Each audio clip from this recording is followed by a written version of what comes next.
People seem to enjoy terrible humor, but why is that? In the 1800s, Christmas crackers were known as bangs of expectation, which may surprise you. You've probably heard of the infamously bad jokes inside Christmas crackers if you've ever pulled one. Whether you enjoy the jokes in Christmas crackers or not, the holiday season simply wouldn't be the same without them.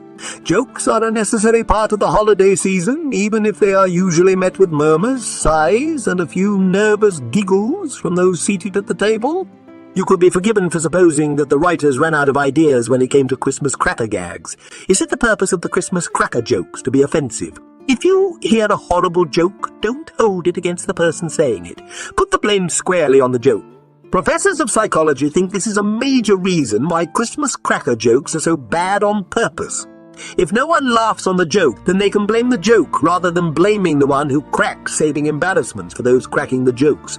This relieves the stress of Christmas Day socializing and makes it easier to enjoy the day with family. Most significantly, this keeps consumers coming back to buy Christmas crackers year after year, which is exactly what the makers want to see. Why do some individuals find terrible humor funny, though?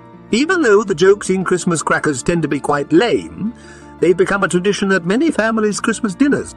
The traditional bad jokes remain favourites of many at this time of year, despite common disappointment at the punchline. The worst Christmas cracker jokes of all time are often debated over the holiday season. And with the bar so low, people won't feel as awful about telling their own poor jokes to their friends. How did the idea of putting jokes in Christmas crackers come about? At this point, you may be starting to believe it's a really good idea to stuff Christmas crackers with horrible jokes. But the question is, where did this notion originate? The London, England tradition of leaving notes in crackers did not start out as a way to make people laugh or cringe. However, British confectioner Tom Smith took a different approach by including brief comments with his French-style almond bonbons. It was in the year 1860 that Tom had the idea to include a boo. Historiographers can't agree on whether he came up with the idea in a flash or if he worked with it for months. Instead of candies, a gift was substituted and presented in a log-shaped box like contemporary Christmas crackers.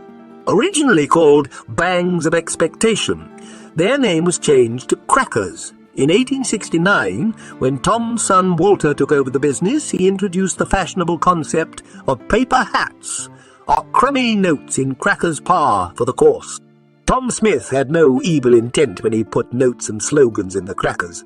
However, as this trend caught up with additional makers, the variety of cracker musical styles grew.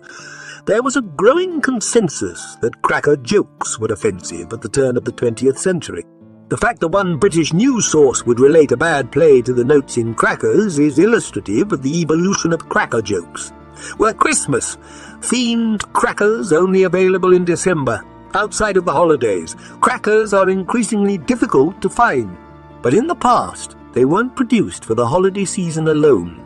In the late 1800s and early 1900s, big events such as royal coronations and votes for women were used as cracker themes. Many companies now produce Christmas crackers with a wide variety of themes, shapes, and styles, drawing inspiration from decades of this popular gift. Psychologists say that the awful quality of most Christmas jokes is deliberate, so that we may all feel comfortable cracking them. It's possible that we all secretly enjoy Christmas crackers despite their horrible joke punchlines. It's also likely that the importance of good Christmas jokes in crackers has declined throughout the years. It's possible that, despite their poor reputation, manufacturers gave more attention to making high-quality gifts, headwear, and other accessories than they did to making people laugh. It's a new channel. We have very few subscribers, and it would be very much appreciated if you could subscribe and encourage us.